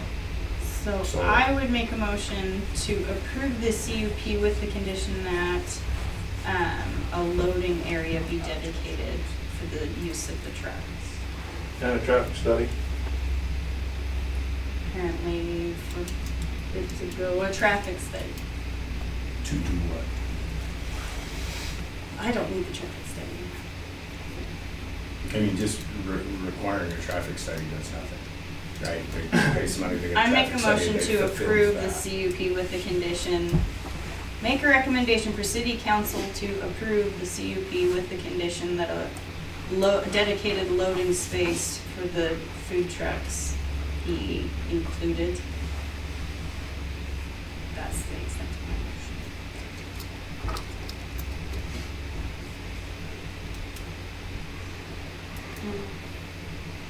And motion next.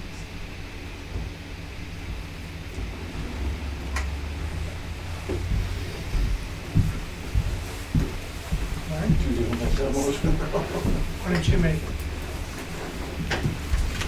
I make a motion to deny to city council the recommendation of the food court due to it will create an excessive additional requirement to public cost for public facilities and services will not be detrimental to the economic welfare of the community.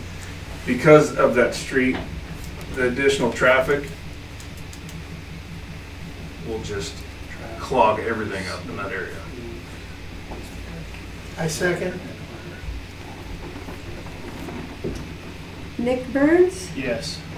Lacey, No. John, Yes. Larry. Yes. Thank you.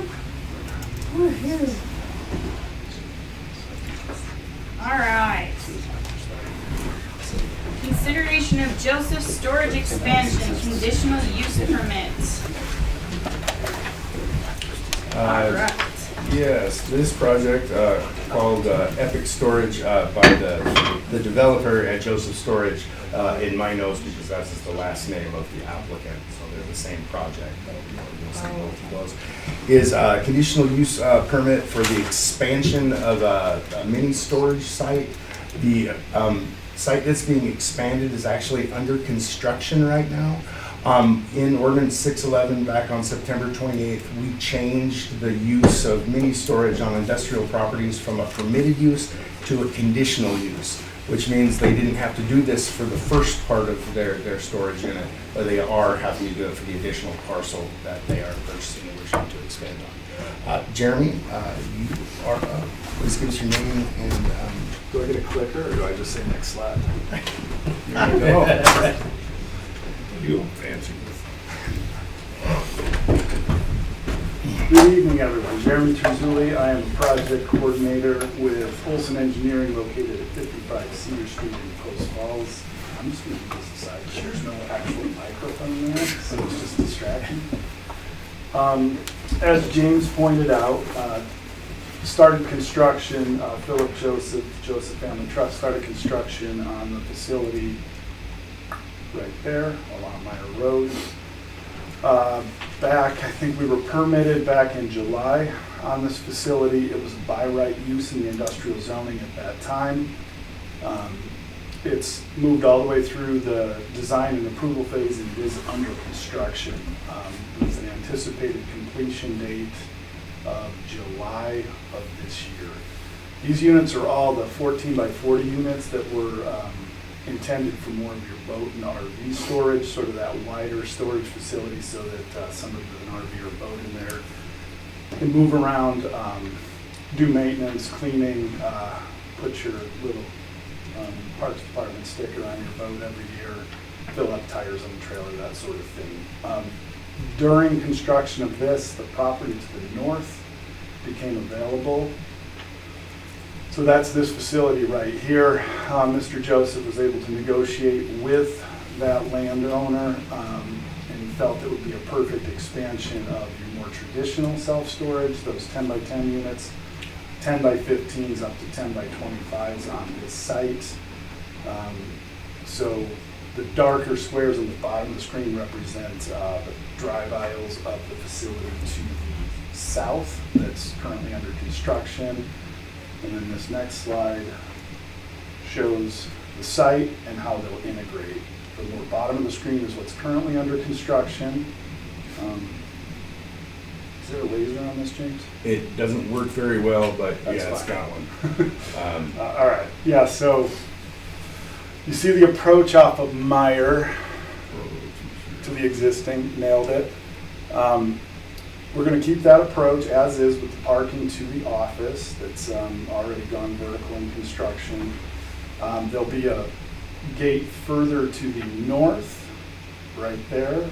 There'll be enough stacking. That gate will be brought in further of the property.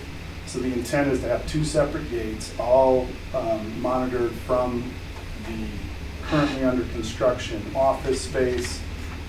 This thing will have cameras all the way around it, be fully enclosed, fully secured, fully automated.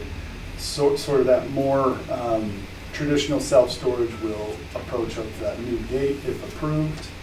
And then the boat and RV storage will work off of the approach that's already proposed and been approved, with continuity to the west on the back of the facility. I'll back up one if I can to kind of show you.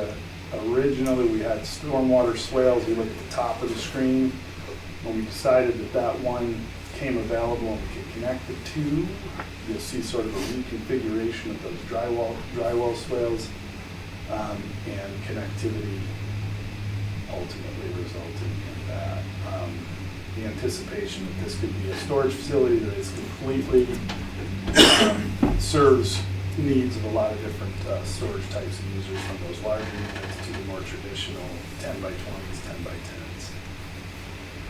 That's sort of a blow up of the entire area.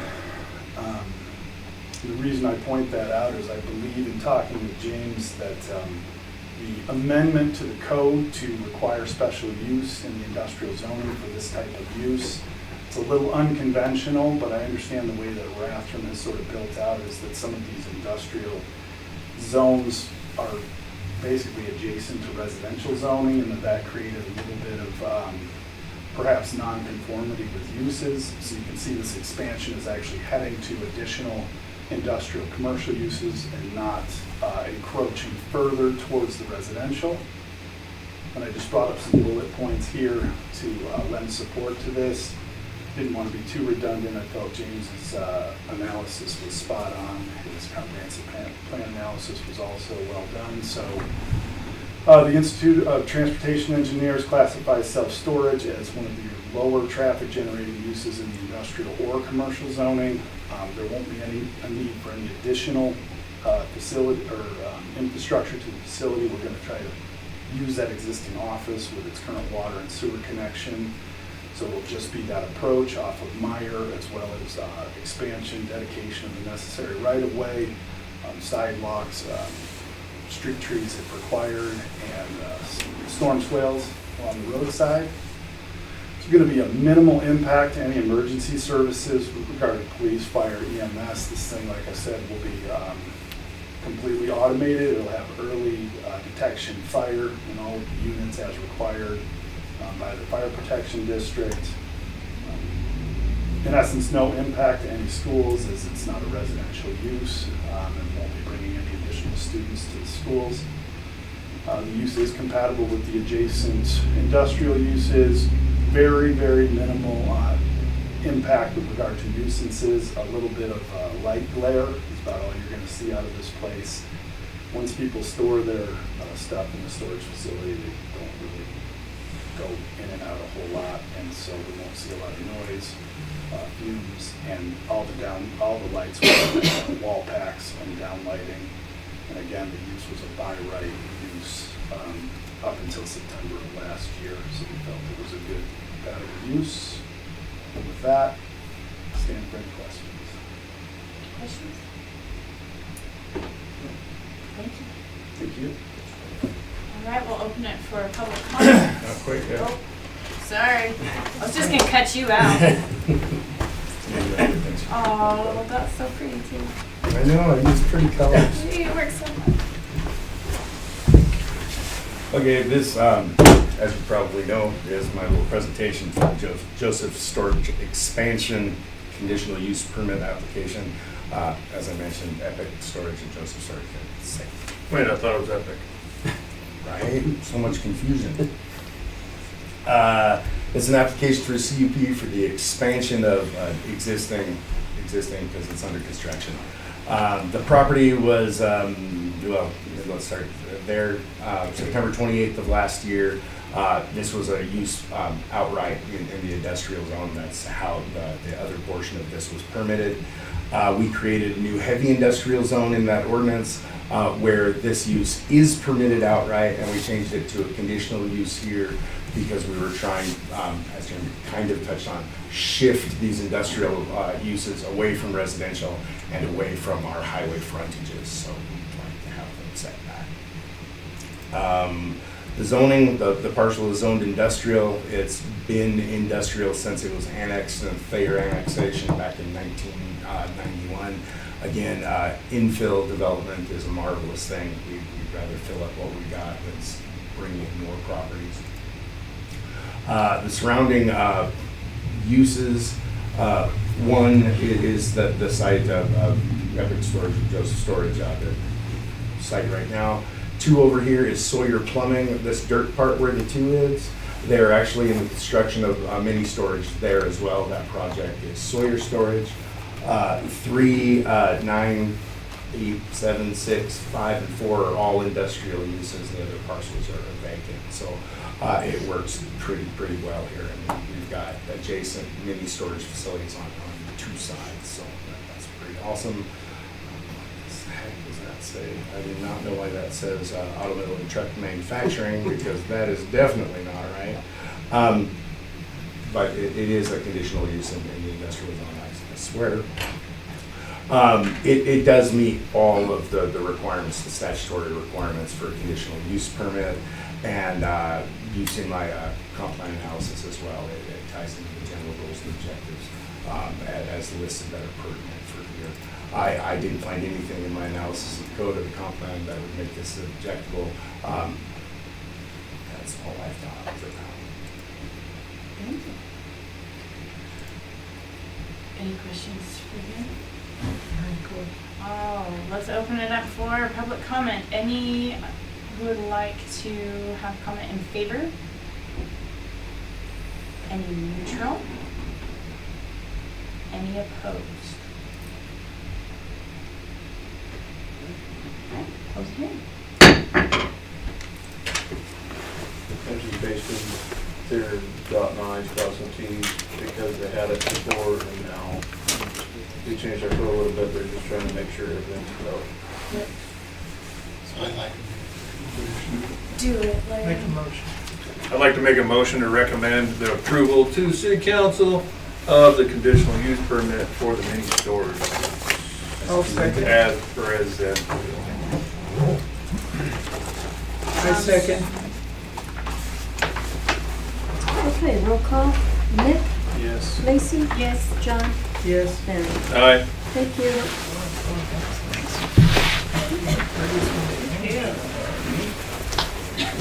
Do they just start We broke our streak of arguing. All right, let's open the public hearing for consideration of 13696 Raymore Court accessory dwelling conditional use permit. All rules apply. Outstanding. This, our very last public hearing for the evening, is an application for the construction of primary residence which contains an accessory dwelling unit. This code also was added with Ordinance 611 back here in September. This is the city's very first application ever for an accessory dwelling unit. You're up. Go. I had something really long prepared, but I don't know if do you guys need these here? Yeah, yes, we do, yeah. State your name and address. Okay, Brady Bruner and address 254 North Figwood Court, Post Falls, Idaho. It's a 3,600 square foot residential structure, accessory dwelling unit inside the structure. I have this for you if you need it. I don't know if you have the. I didn't put it in my presentation because it hasn't been approved. Yeah, that's what I wasn't So sure. that's perfectly reasonable. Site plan, just the building plans. Other than that, this is Kaylin, Reed, and Heath. And Heath, they'll be the homeowners. Kaylin would be in the accessory dwelling unit, and then Heath and Reed would be in the main area, I guess you'd say. Colton came along with them. He's actually going to be their neighbor, so if that helps at all, maybe. That's all I got. All right, I will take Short and it. sweet. This presentation is also pretty short and sweet. The applicant is requesting a conditional use permit to construct an accessory dwelling unit in conjunction with the construction of the primary dwelling on this property, which is zoned R2S. The property was annexed in 1991. It was rezoned from industrial to R2S back in 2021 and platted at the same time as portion of Grace Meadows subdivision. So in our code update here in September, we created code for accessory dwelling units. They're conditional use, so there's actually two sets of criteria for them. One, they have to meet all the criteria for conditional use, and then they have to meet some additional criteria to define what defines what an accessory dwelling unit is. So we'll start with this, the criteria for granting a conditional use permit. You have seen this 3 times tonight. I'm not going to go through it. It does, in fact, meet the statutory requirements as laid forth the code for a conditional use permit. And then this is the code from Title 15, our general standards. It's actually in residential standards, accessory dwelling units. So the criteria. 1, no parcel or property may have more than one single accessory dwelling unit. This parcel is currently vacant. They're building the accessory dwelling and the primary residence as one structure at the same time, so it meets that. We don't allow manufactured homes, modular homes, recreational vehicles, or campers. Again, this is being constructed inside the residence, so it meets that. The accessory dwelling can be no greater in area than 75% of the building footprint, or 920 square feet, whichever is lesser. 920 is lesser here, so the accessory dwelling unit in there, as proposed, is less than 920 square feet and greater than 400 square feet, so it works. Accessory dwelling units shall not be required to have a garage. I believe the proposed plan does in fact include a garage bay associated with that. There's 3. Right, but only 2 are required, so they're providing a third one that is not required. Correct. Shall be subject to all requirements of the building code. Yes, they gotta get a permit to build the house and be subject to everything. it will be connected to municipal water and sewer because the house, the residence itself has to be lot coverage. Rory is going to do a fantastic job to make sure that that house or buildings on there don't exceed 45% of the lot coverage. We do it for every residential structure that's constructed. One off-street parking stall shall be required for the accessory dwelling unit. They got a 3-car garage. They're going to have room for 3 cars in front of it, so they meet that requirement as well. The addition of the ADU can't cause a violation of the general standards or residential standards. They haven't built it yet, so they can't violate anything because that's what we do is ensure that when they turn in a site plan of the structure that it meets the code requirements. So that's taken care of. Garage space shall not be counted. We've already addressed that. And the parking spot has to be surfaced in compliance with code. Those will all be taken care of at the time the permanent site plan is done. Even better, this is in a subdivision that doesn't have any people in it yet, so there's no neighbors right now to get all uptight and complain. It might happen later in subdivision.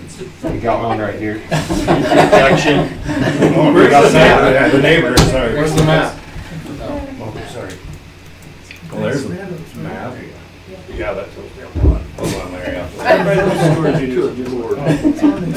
Come on, Google. Storage, you know. Oh, I know, I'm getting there. Hold on, give me a second.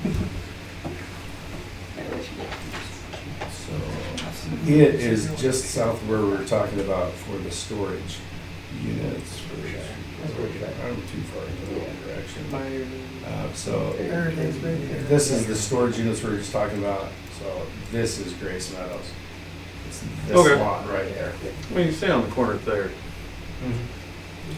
So unless you have questions, I have nothing more to present. This one appears very straightforward from the administrative side. Thank you. Let's open it up to the public comment section. Do we have any who would like to comment in favor? Yeah. I don't want to go up there. I'll just, I just thought we were giving them the slips. We're good. That's We'll fine. stand up. We did that. We'll have Those will it. be entered in the record as well. You don't have to speak. No, you're good. We're all just gonna look at you. I thought we were supposed to. How this stuff works. What's up? Sweet. Any others in favor? That want to speak? Any neutral? Any opposed? Close. Okay. Close the public hearing. Plans look good to me. Yeah, that is straightforward. Come on, John, it's your turn. Okay, well, I'll make a motion to approve the. Recommend. I will go ahead. To recommend the proposal as stated. I second. Right. Larry. Okay, roll call vote. Nick, Yes. Lacey, Yes. John, Yes. Larry. Yeah. All